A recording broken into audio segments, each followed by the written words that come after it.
Hey, what's up, good people? This is Jamel Hill, host of Spolitics, and welcome to a very special edition of Spolitics. I do these mini pods ever so often just to give you guys sort of my immediate reaction, my immediate thoughts to some of the hottest topics across sports. Now, for those of you who I'm sure paid attention, this past weekend was the WNBA All-Star Weekend. And the WNBA All-Star Weekend 10 out of 10, no notes. Well, actually, a couple notes. So maybe I couldn't give it a full 10 out of 10, but there were a couple notes that were necessary, more or less related to the game itself. But generally, I thought it was an incredible showcase for the WNBA. It was Indianapolis, and I know there was a lot of people who wondered, like, how would this All Star Weekend go off, particularly since Caitlin Clark was unable to participate due to an injury, and people wonder would they still be able to get the same viewership. As of this recording, I don't know what that viewership is, but if we're just going off vibes and energy, it looked like Indianapolis was a hell of a time. Skylar Diggins had an incredible performance. Nafisa Collier, she wound up winning WNBA All-Star MVP. Now, as much as there was so much to talk about from what the ladies' fits were, from various social interactions, which I'll get into later, the talk of the weekend by far was the WNBA players wearing these shirts that say, "Pay us what you owe us." They wore these in their warm-ups their warm-ups before the WNBA All-Star game actually took place. And this has caused quite a polarizing reaction across social media, as you might gather. Now, to give people a little bit of backstory, the WNBA Players Association, or the players, they decided to opt out of their collective bargaining agreement, which they agreed to in 2020. They decided to opt out. It made all the sense of the world of why they did. You should probably go back. I would encourage you all, if you can, to go back and listen to a podcast that I did earlier in this season of Spolitics with the executive director of the WNBA Players Association. That would be Terry Jackson, who broke all this down and pretty much foreshadowed a lot of this, not necessarily the T-shirts, but just in terms of what the players would be asking for. So make sure that you go back and check out that episode. So anyway, they decided to wear these T-shirts, and it created a humongous reaction across social media. In fact, as of I'm recording right now, it still is creating a reaction because when I last checked X, the WNBA was the number one trending topics, and it was all about them deciding to wear these T-shirts. There's a few things that were immediately noticeable about the reaction. So much of the reaction, I realize that social media is not a perfect gauge, especially when we're talking about X, which seems to farm and really heighten and promote the negativity. But what was immediately obvious about this is that a lot of people were giving that shut up and dribble type of energy. And I made note of this in my first comment on social media when I said, it's interesting how that protect women's sports energy isn't there when you have women demanding more equity in a league of which they are the source of why that league exists, or they are the reason that the WNBA exists and has been able to thrive and has been able to thrive for so many years. So suddenly that whole protect women's sports thing, they ain't got nothing to say about this. So I guess because trans athletes are not a part of this, then they don't feel like these women who are demanding something that a lot of women face, which is pay equity, fair pay in the workplace. This is an issue related to all women. And yet, again, that protect women's sports crowd is not there. So essentially, the women understanding where the league is in this moment, one of the reasons they opted out of collective bargaining is so that they could go back to the negotiation table at a time where the league is undergoing a huge transformation. We've seen what the arrival of Caitlin Clark has done to the league in terms of attendance, in terms of interest. I mean, there is no one else like her in sports at this moment. It reminds you of almost a Tiger Woods like effect on the league in terms of the ability to attract an audience. And so we know that that is happening. And even though there are other factors you can point to where the WNBA, before Caitlin got there, they were clearly trending up. A lot of people were bothered by this t-shirt. One of the words that people kept circling was the word O. But let me tell you why the word O is appropriate. I want you guys to understand where the WNBA is right now, because a lot of people were pointing to the fact that there was a report, I think it was in the New York Post and the New York Times, where they said in 2024 that even with the arrival of Caitlin Clark in 2024, the league was still set to lose $40 to $50 million. We're going to get to that number in a second. But here's what the players recognize right now in this moment. The WNBA, because this is what's not being talked about enough on social media, the WNBA just signed a $2.2 billion media rights deal. That deal kicks into effect next year. The league will be paid $200 million a year based off what this last media negotiation was, $2.2 billion. There are currently multiple teams that will get WNBA teams: Detroit, Cleveland, Philly. By 2030, the WNBA will have 18 teams. They currently have 13 teams, all right? So let me just ask y'all this. A lot of y'all have joined me. Again, this is a special episode of Spolitics. I'm also doing this live on YouTube at the same time, simultaneously. So let me ask y'all this, okay? If the WNBA is not growing, if it's not profitable, if it doesn't have the potential for profit, why are so many investors lining up to buy teams? Can anybody answer me that question? If the WNBA product is as bad as the people say who are throwing this $50 million profit or $50 million loss figure out there constantly saying this is why they don't deserve anything. If it is so bad, if there is nothing to be gained financially from this league, if it is the charity you guys keep saying that it is, why are billionaires lining up to join this league? For example, the Valkyries, right? The Valkyries are the newest franchise in the WNBA. They are an incredible story. The Golden State Valkyries. They're one of the best stories across all the sports. This team looks like they're going to make the playoffs as an expansion team. The Valkyries are already valued at $500 million. $500 million. It's the highest valuation of any women's sports team in history. The Valkyries currently. All right. The New York Liberty, their valuation is $430 million right now. The Indiana Fever, their valuation is $232 million. There were investors lined up to get WNBA teams. And in fact, there is a rumor that the Connecticut Sun, they're up for sale, excuse me. And because of that, there are a number of investors who want the team. They want the team, but they want to move the team. So there's a lot of conjecture there about what really might happen. So I ain't the smartest person in the world. But if this is a bad investment, like y'all say it is, why do they keep attracting billionaires and investors? Let me tell you something. I know this is going to come as a shock to you.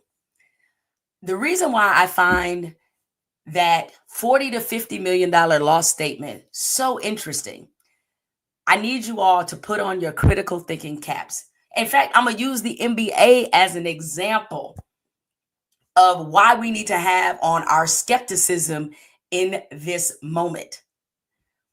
Let me remind you of what has happened every single NBA lockout.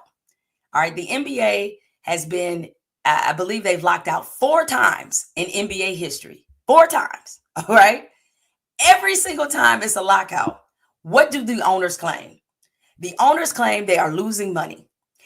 I am old enough to remember in 1999, when there was a lockout and we had that 50-game season, the NBA owners claimed they lost over $1 billion. They were selling the narrative that the NBA is a bad business. Didn't we just see the Lakers just sell a piece, the Buss family just sell a piece of the Lakers for $10 billion. So if the NBA was losing as much money as the owner said in 1999, how did the Lakers just get sold for $10 billion? How did the Celtics go for $6 billion before the Lakers did? So I'm just trying to figure out the math. Y'all let me know, okay? Let me give you another example of how the NBA, or I should say, how owners in professional sports often use the media to create the narrative that the players are being ungrateful. Let us go back to 2011 when there was another NBA lockout. That wound up being a 66-game season. Adam Silver, who was the deputy commissioner of the NBA then, he said that the league was operating at a $300 million loss and 22 teams lost money.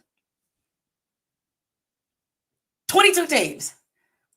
So, class, what have we learned from this? Is that when it comes to negotiations, when there's a collective bargaining, that a negotiation that's on the table, the owners will lie about the financials to get you to believe that they are losing money and that this is a bad business deal for them. And yet, if a team opens up tomorrow, they are literally tearing their ACLs to buy one. But it's supposed to be bad business, okay? It is not bad business to own a sports team. Let me tell you why it's not bad business. You all know Steve Ballmer, owner of the Los Angeles Clippers.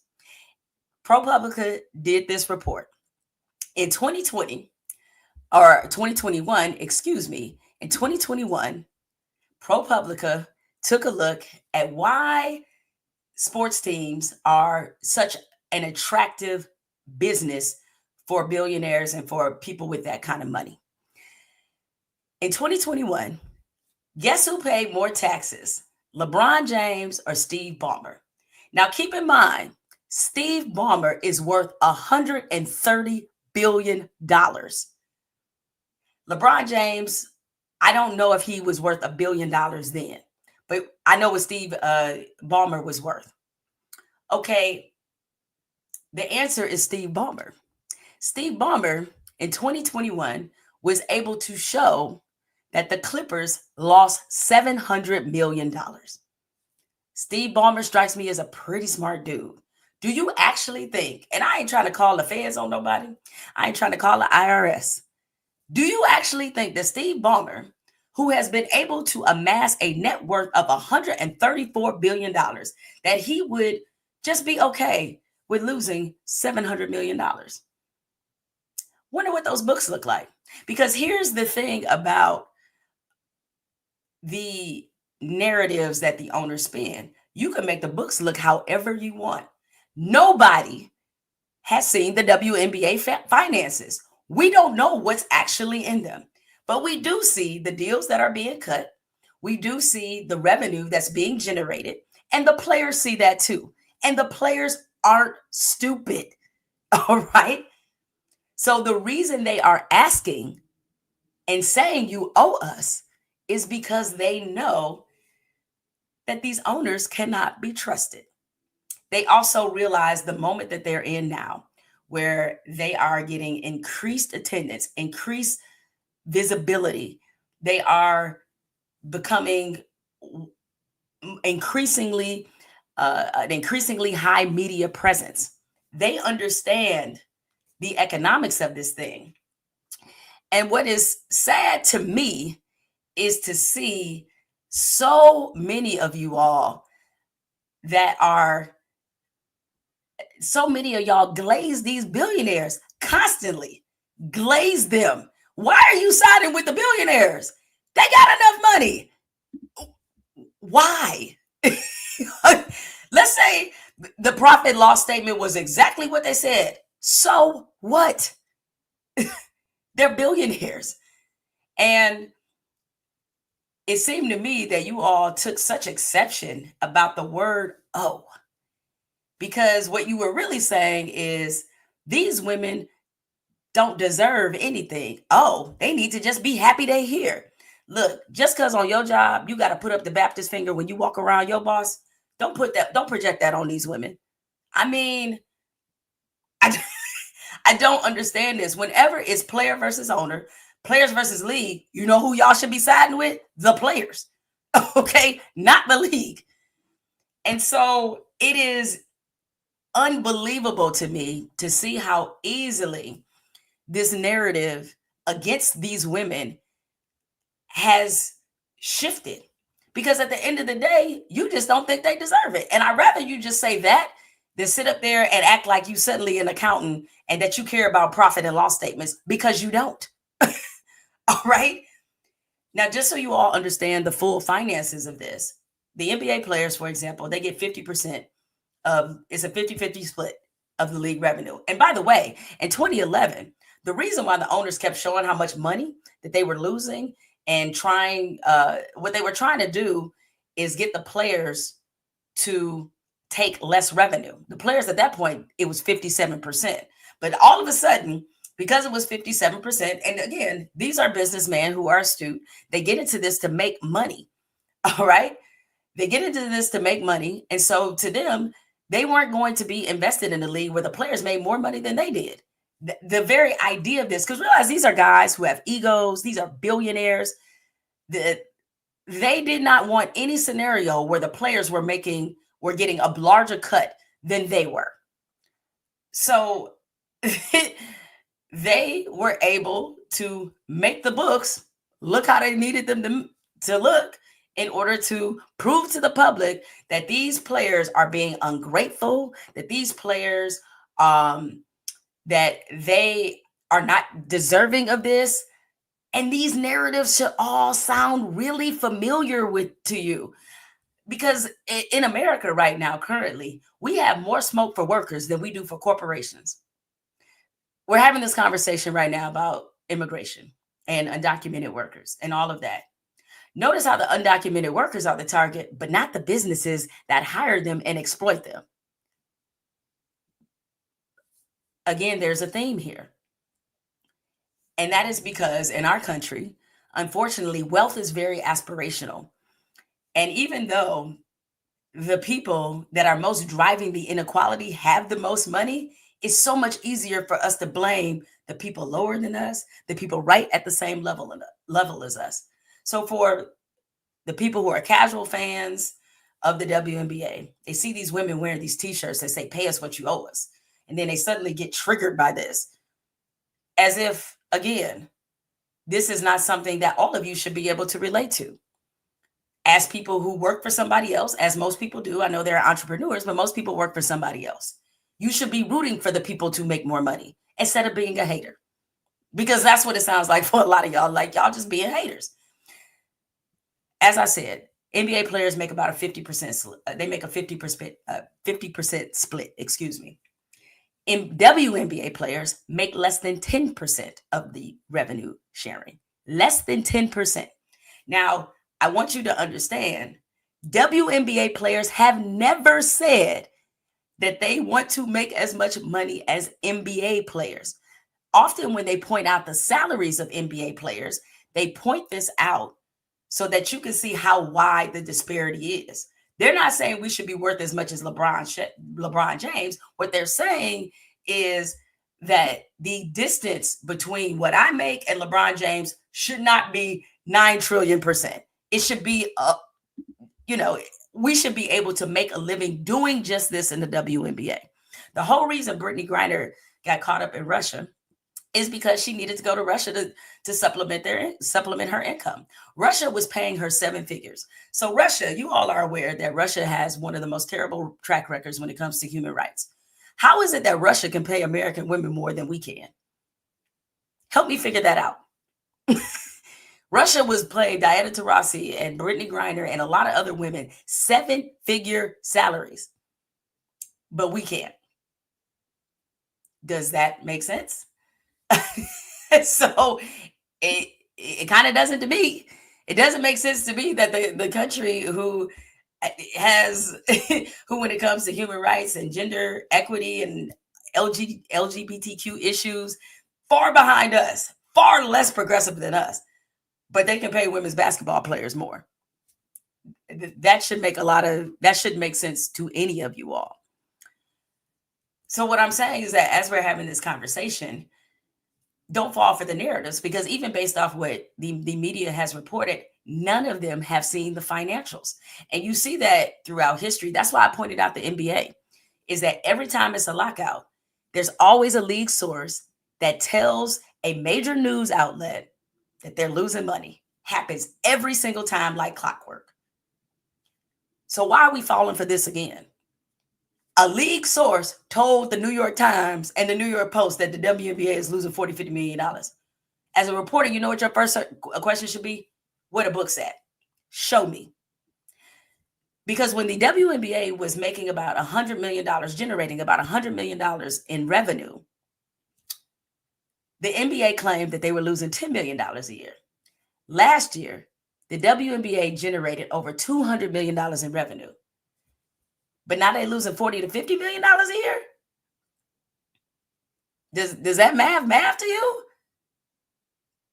You making more money and losing more money at the same time? And then there came this other report that the NBA owners were upset that the WNBA wasn't turning a profit. So we have three narratives that coincidentally got pushed out there before the WNBA players announced that they were opting out of the collective bargaining agreement. Listen, all I've done is watch Law and Order a few times. I ain't Olivia Benson and I ain't Ken Stabler, but I can connect them dots. Can you all? And you know who else can connect these dots? Is my man, Plies. Pay these women in the WNBA. Pay these motherfucking women, man. I don't want to hear none of that shit about, the WNBA hadn't made any money. It loses money every year. The only reason it's still even afloat is because of the NBA, the subsidies. I don't want to have a motherfucking fish fry. Have a motherfucking fish fry then. That's what they used to do at my motherfucking grandma's church. Have a motherfucking fish fry. I don't want to hear none of that. Pay these goddamn people, man. And half of y'all feel like women shouldn't even make no goddamn money unless they're in a motherfucking G-string. That's how the majority of y'all feel.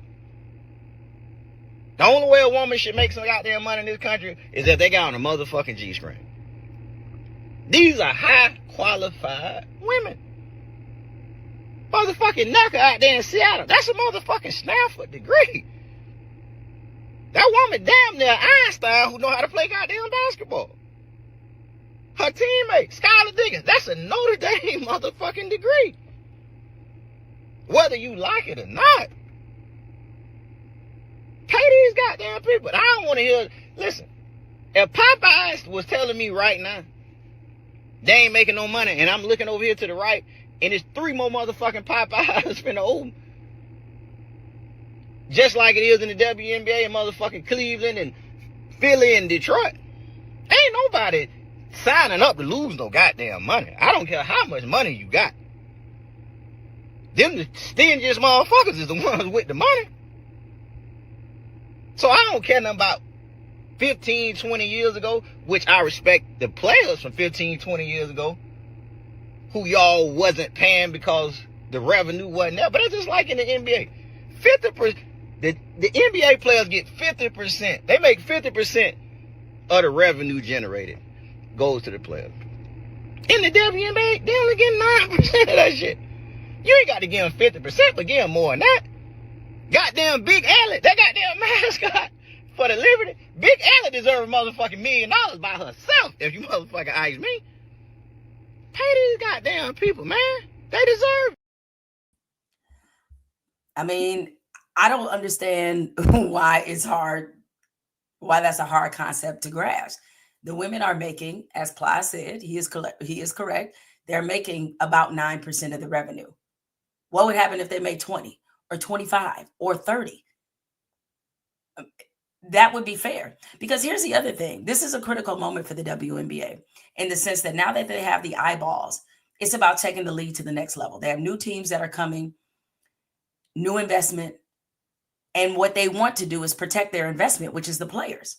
You don't want the players having to play overseas. To some degree, you don't even want them to be playing in unrivaled. So it would make sense if you paid them enough money so that all of them could sustain a living just playing in the WNBA. We saw this happen a few years ago. I believe it was Stewie, suffered a major injury. I think it was Stewie. If I'm wrong, please correct me. Suffered a major injury overseas. Do you want that to be your reality? You probably don't. So it makes more sense to invest in the players now.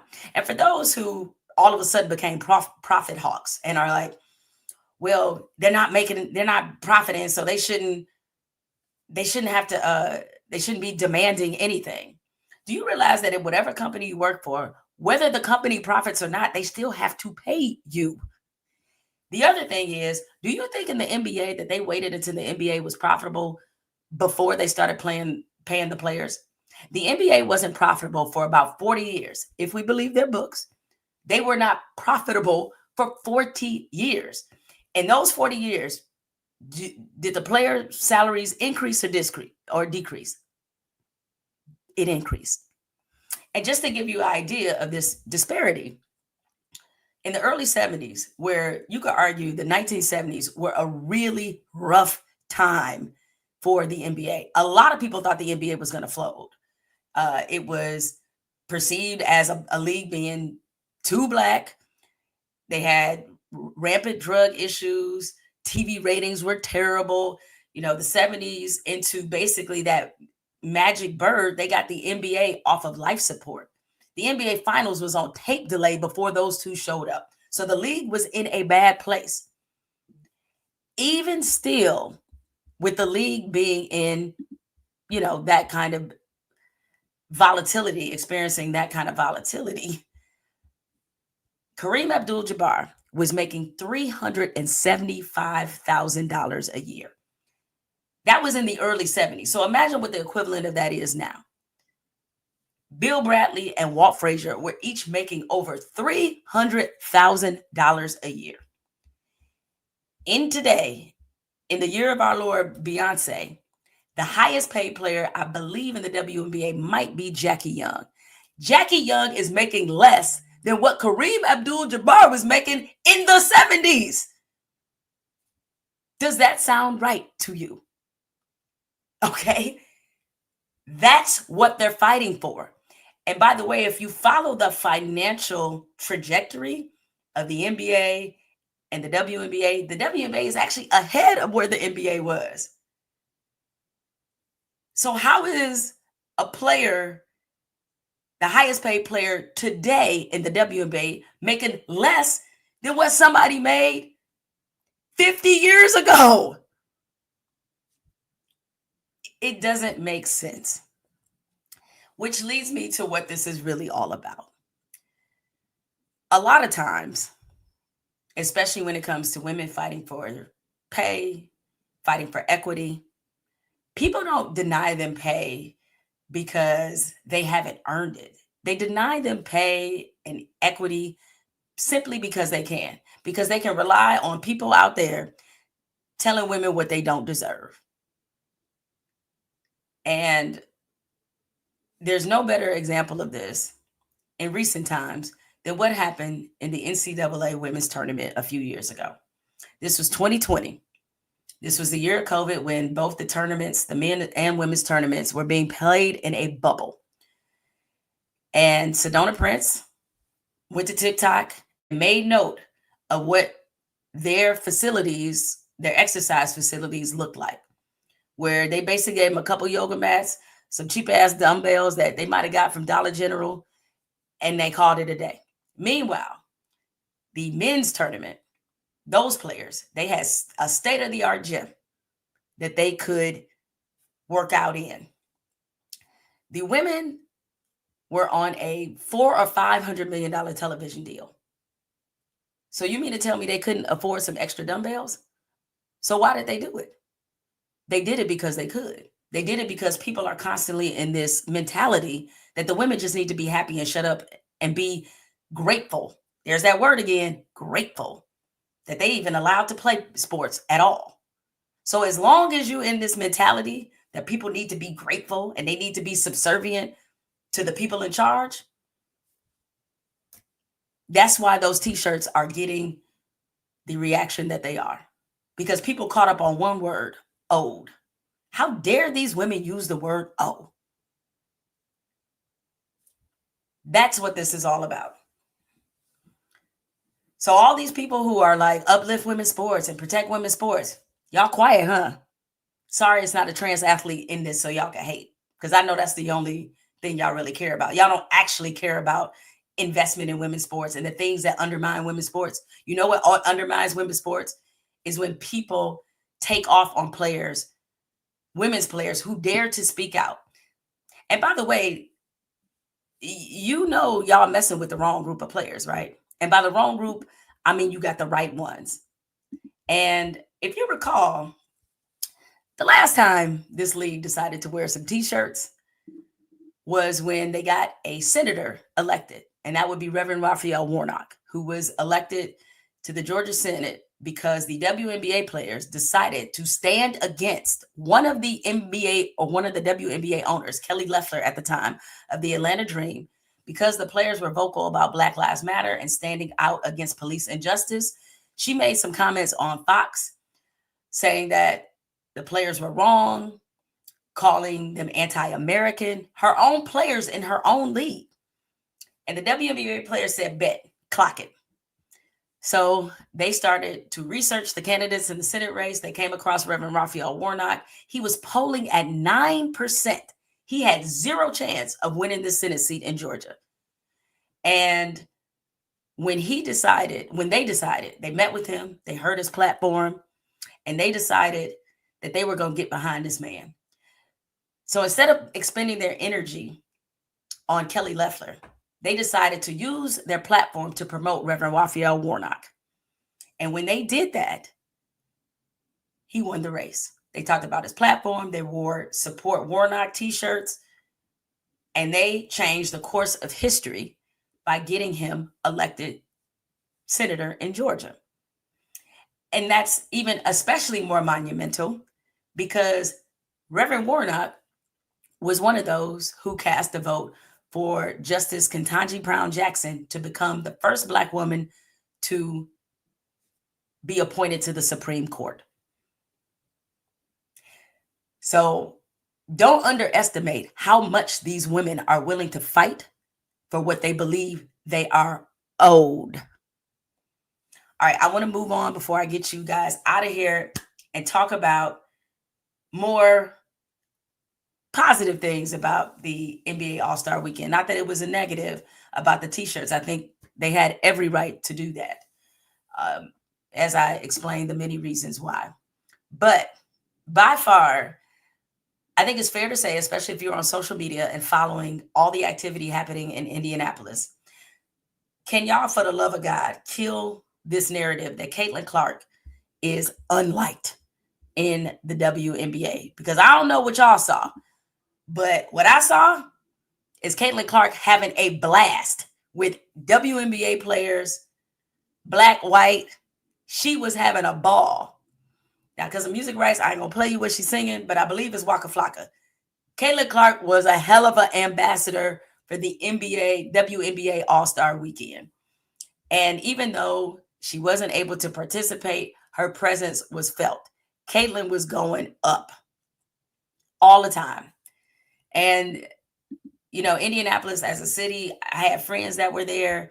They put on a show. Now, I know Nafisa Collier was the official MVP of the WNBA All-Star Game. But the real MVP was Stud Buds. They were the real MVP of the WNBA All-Star Weekend. And in case you aren't familiar with Stud Buds, these are the Minnesota Lynx teammates, Courtney Williams, Natisha Heidemann. They are two of the most charismatic, funniest, hilarious personalities in the WNBA. They did a 72-hour live stream, and they was wilding the whole time. They was getting it in. They was having crazy conversations. I mean, the phrase "get the strap" was used quite a bit. They had themselves a ball, and it was infectious. And they, to me, gave the best advertisement for what this weekend was about, because they showed that authenticity. They showed, that camaraderie, that fun. Look, I've been to a few NBA All-Star weekends, and I can tell you that you don't see this kind of authenticity often. I mean, you just don't. That's not a lot of NBA players, they kind of too cool for certain stuff. But those young ladies, they showed people how to have a good time. And shout out to the Stud Buds. I hope you take advantage of the momentum and the publicity that you were able to generate from this particular weekend. I can only imagine the numbers that your Twitch stream did, but you brought all the fun, the life, the thing that makes the WNBA All-Star weekend special. You made that very apparent for the people and those of us who weren't there. I felt like I was there. When y'all were in the club singing Keisha Cole with Paige Beckers, I felt like I was with y'all. So I want to thank you for bringing that sense of enjoyment to everybody who was watching from home. So it is. And I listen, if I'm, I know they got their deal on Twitch, excuse me. I'm not sure what their deal looks like, but I think those two ladies earned themselves some money this weekend. And there's no question about it. They deserve all the sponsorship, and really, it's too bad they're playing, but really any event, people need to think about an alternative broadcast with them. I'm just throwing that out there. Don't want any credit, don't want a piece of the pie, but throwing it out there that maybe some of y'all who have these other events should think about hiring the Stud Buds to bring some life to your event, for sure. Well, listen, I want to thank all of you for joining me for this quick mini episode of Spolitics that also was simulcast on YouTube Live. So if for some reason you want to see the video version of this, make sure that you go to my YouTube page. It's Jamel Hill, and you can check out that and other Spolitics content that I have available. Also, feel free to reach out across social media. I'm Jamel Hill on X, Twitter, whatever you want to call it, Blue Sky, Threads, Fan Base. I'm on all of them. I'm not on Twitch though, but Stud Buzz got me thinking I need to be on Twitch. So make sure that you check me out in any of these locations. Drop your comment, use the hashtag Spolitics, and remember what the mantra is for Spolitics: sports and politics not only mix, they matter. Y'all take care, and I'll see you on the next episode of Spolitics, which drops every Thursday, available on iHeart, Apple Podcasts, or wherever you get your podcasts. Make sure that you subscribe to Spolitics on iHeart, and also subscribe to my YouTube page while we're live right now. Just hit that subscribe button while you're already here, so you make sure you don't miss a lot of this amazing content. I'll check y'all out soon. Thanks for hanging out with me. Be easy.